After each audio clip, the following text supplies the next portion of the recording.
सौतेली बहनें रंगापुर नाम के गांव में शालिनी नाम की एक औरत रहा करती थी। उसे दो बेटियां थी। एक का नाम था शिवानी और दूसरी का सुहानी। शिवानी जब छोटी थी तब उसकी माँ गुजर गई थी, जिसके कारण उसके पिता रघु ने दूसरी शादी कर ली। मगर उनका भी कुछ सालों में बीमारी की वजह से देहांत हो गया और इसी वजह से शिवानी के मन में उसकी माँ और बहन के प्रति प्रेम उत्पन्न नहीं हो पाया। शिवानी और सुहानी में हमेशा झगड़ा हुआ करता था।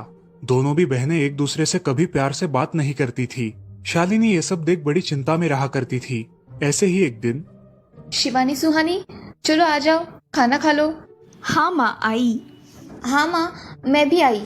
ऐसा कहकर दोनों बेटियां वहां आ जाती है और देखती है तो उनकी माँ ने उन दोनों के लिए गाजर का हलवा बनाया था।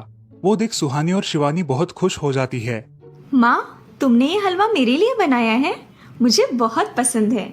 मुझे पता है कि मेरी दोनों बेटियों को हलवा कितना पसंद है, इसीलिए तो मैंने तुम दोनों के लिए हलवा बनाया है।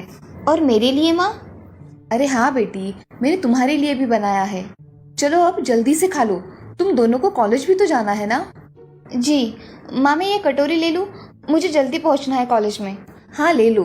और सुहानी, तुम ये वाली कटोरी ले लो। जी माँ। दोनों भी हलवा खाती है और एक दूसरे की ओर बहुत गुस्से से देखकर वहां से चली जाती है। वो दोनों भी कॉलेज में एक साथ पढ़ा करती थी। फर्क सिर्फ इतना था कि शिवानी 3rd ईयर में थी और सुहानी 1st ईयर में। उन दोनों में 2 साल का अंतर था। फिर भी दोनों में हमेशा नोकझोंक हुआ करती थी, जैसे कि वो दोनों एक दूसरे की दुश्मन हो। ऐसे ही एक दिन, दीदी, मेरे कॉलेज की ट्रिप जाने वाली है। तुम्हारी भी ट्रिप जाने वाली है क्या? हाँ, मेरी भी जाने वाली है, मगर मेरा जाने का मन नहीं है। क्यों दीदी? क्योंकि वहाँ पे तुम हो। मुझे भी कोई शौक नहीं है तुम्हारे साथ आने का। मैंने ऐसे ही पूछ लिया। मैं जा रही हूँ। शिवानी और सुहानी एक दूसरे की ओर मुंह फेर कर वहां से चली जाती है। अगले दिन दोनों भी कॉलेज में जाती है। तब उनके टीचर उनसे पूछते हैं, शिवानी, तुम कॉलेज की ट्रिप में आने वाली हो? जी सर, मैं आने वाली हूँ। ठीक है, मैं तुम्हारा नाम लिखवा देता हूँ। जी सर। ऐसा बोलकर टीचर ट्रिप के लिए जाने वाले विद्यार्थियों की लिस्ट बना लेते हैं। घर आकर शिवानी और सुहानी ये बातें अपनी माँ को बताती है। सुहानी, शिवानी, तुम दोनों ट्रिप के लिए जा रही हो, मगर वहां जाके झगड़ा मत करना, नहीं तो ट्रिप पे जाने की कोई जरूरत नहीं है। नहीं माँ, हम झगड़ा नहीं करेंगे। हाँ माँ, हम झगड़ा नहीं करेंगे। तो फिर ठीक है, तुम दोनों जाओ। ये लो ट्रिप के लिए पैसे, और बाकी के ये तुम्हारे पास ही रखना। माँ, हम कल जाएंगे और 2 दिन के बाद वापस आएंगे।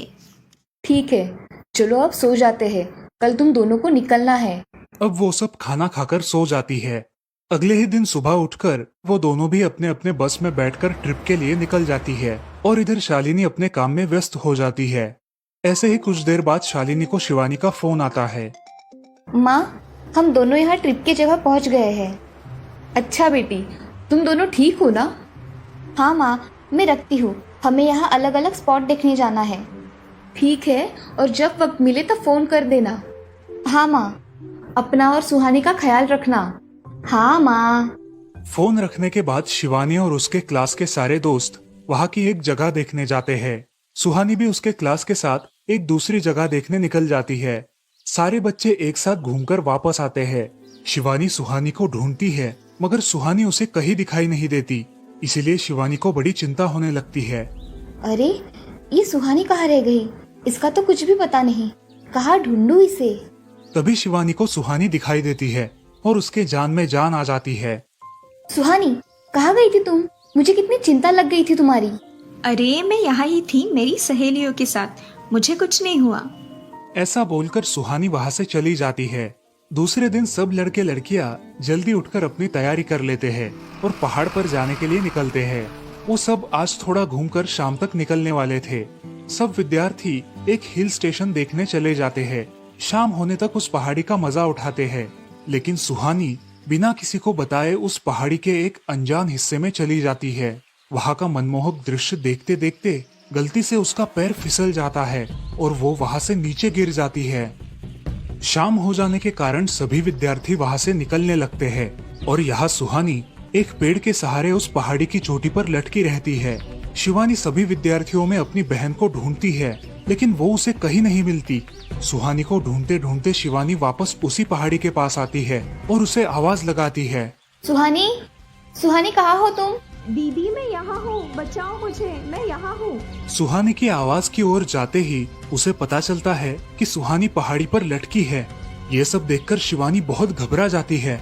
शिवानी अपनी पूरी ताकत लगाकर उसे ऊपर खींच लेती है। तुम यहाँ क्यों आई थी? अगर तुम्हें कुछ हो जाता तो मैं क्या करती?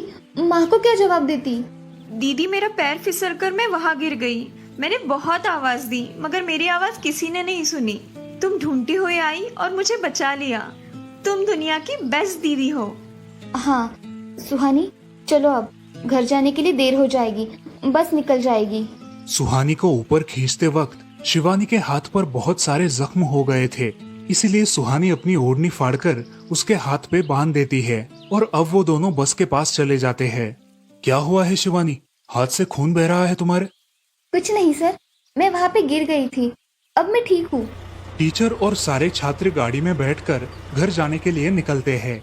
घर आने के बाद शिवानी सारी हकीकत अपनी माँ को बताती है और वो सब सुनकर माँ दोनों को गले लगाकर रोने लगती है।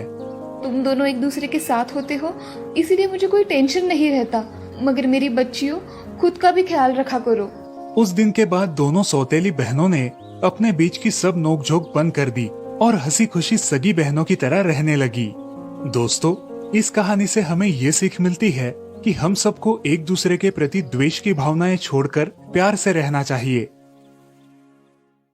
चंदनपुर नाम के गांव में चंपा नाम की एक औरत रहती थी। पति, 2 बच्चे और एक बेटी, ऐसा उनका पूरा परिवार था। उसका पति श्रीधर पोस्ट ऑफिस में जॉब करता था। उसके कमाई से ही घर चलता था। चंपा ने अपने घर के सामने एक छोटी सी दुकान खोल के रखी थी। उससे उसे जो भी मुनाफा होता वो अपनी बेटी की शादी के लिए जमा करके रखती। ऐसे ही बहुत दिन बीत जाते हैं। अब बच्चे भी बड़े हो जाते हैं।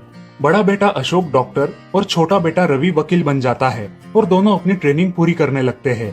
एक दिन उनकी बहन ज्योति के लिए एक अच्छा रिश्ता आता है और ज्योति की शादी पड़ोस के गांव के सरपंच जी के बेटे से हो जाती है। ज्योति बहुत ही कामचोर और गुस्सा करने वाली होती है। इसी कारण उसके ससुराल से उसे निकाल दिया जाता है। वो अपने पति को लेकर अपने मायके रहने आती है। अब चंपा का जमाई दुकान चलाता है और चंपा और ज्योति आराम से वहाँ रहती है। अरे ज्योति, जरा अपने कामचोर पति को कुछ काम करना क्यों नहीं सिखाती हो? कुछ काम का नहीं है वो।